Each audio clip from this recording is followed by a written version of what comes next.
We've seen in recent days the Ukrainian government liberalize its gun laws and open up the ability for civilians there to not only own guns but carry them. And so we're going to talk a little bit about that. This isn't obviously a national security or international relations podcast, but in the ways that this reflects on gun rights and how they might impact this larger struggle between Russia and the Western allies, Western countries. We're going to discuss a bit of that. We're going to try to, it's a horrific situation, so we're going to try to keep it as focused on the policy as we can without, trying to venture too far into anything too sensitive, obviously, when it comes to this ongoing deadly war that we're seeing. First ground war this size in Europe since the Second World War, really.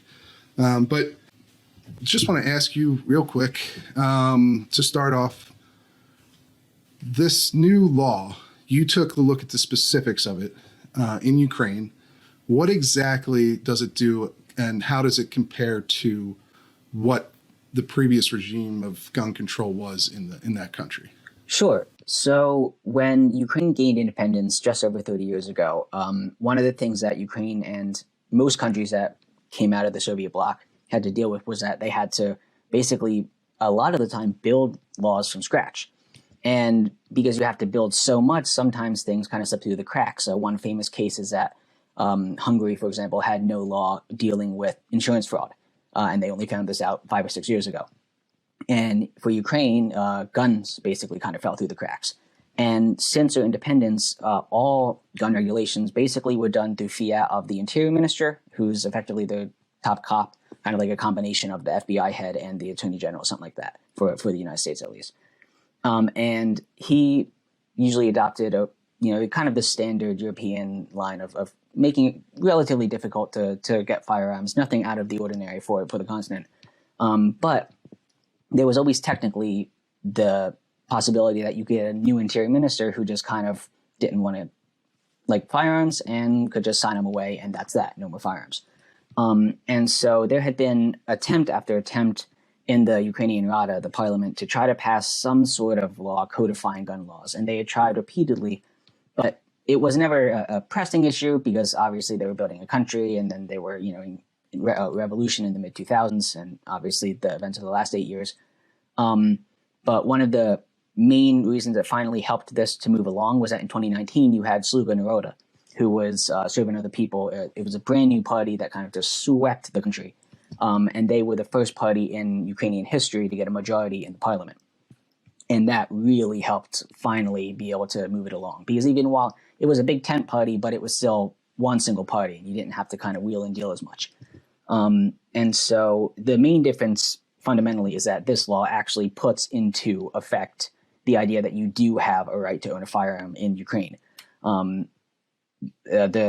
believe the exact wording that the speaker of the Rada used was that the sacred right of self-defense, because it really does two things. It starts off, the notion in Ukraine that you have the right to self-defense, and God willing, things work out, they'll expand that over the years. But secondly, it effectively more or less kind of instituted a stand your ground law nationwide. Which was a pretty big deal because in Europe, that kind of thinking is very rare. It's really not common. You have kind of some, for gun enthusiasts, diamonds in the rough, like the Czech Republic or to a lesser degree Austria. But the idea that anywhere you are, you can defend life, health, or property is relatively speaking not a super common proposition. And this law put that into effect, which was a pretty big deal.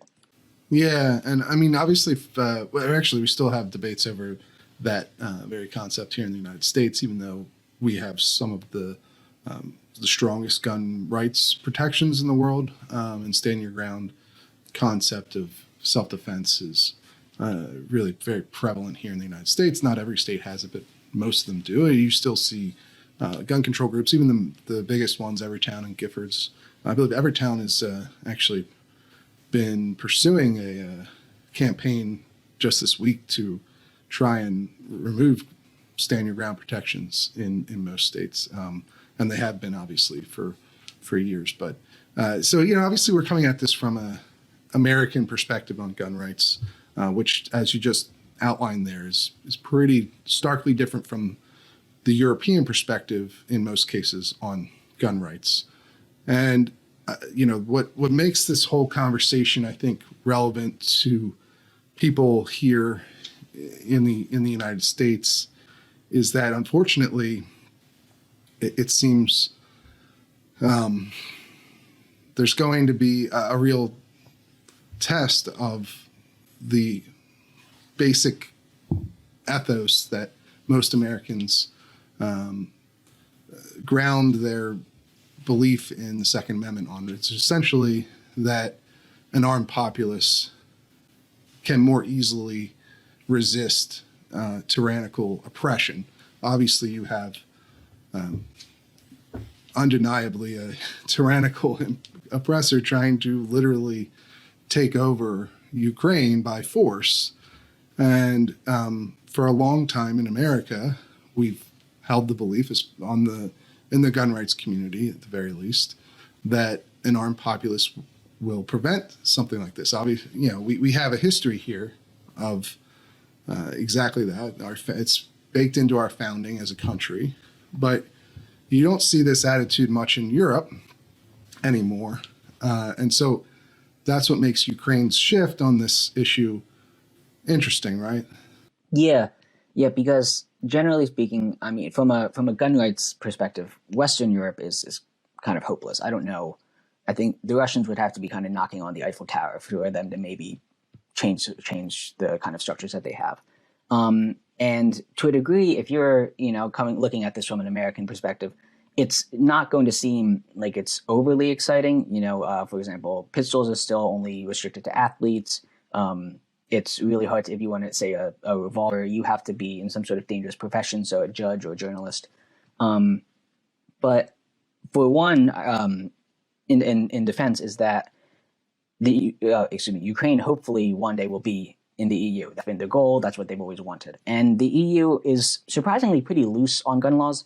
But one of the things it mandates is if you want to buy a semi-automatic, you have to get a license for it, and automatics are banned.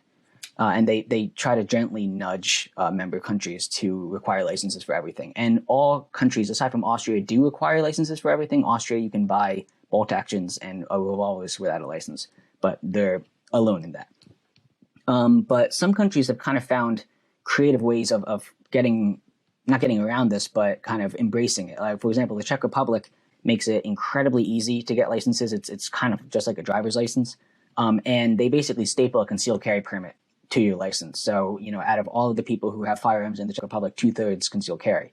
And you don't even have to be a citizen of the Czech Republic. You can be a citizen of a NATO member state and get the right to concealed carry there. So there are certainly some places in Europe that have kind of embraced right to bear arms to the degree that they can.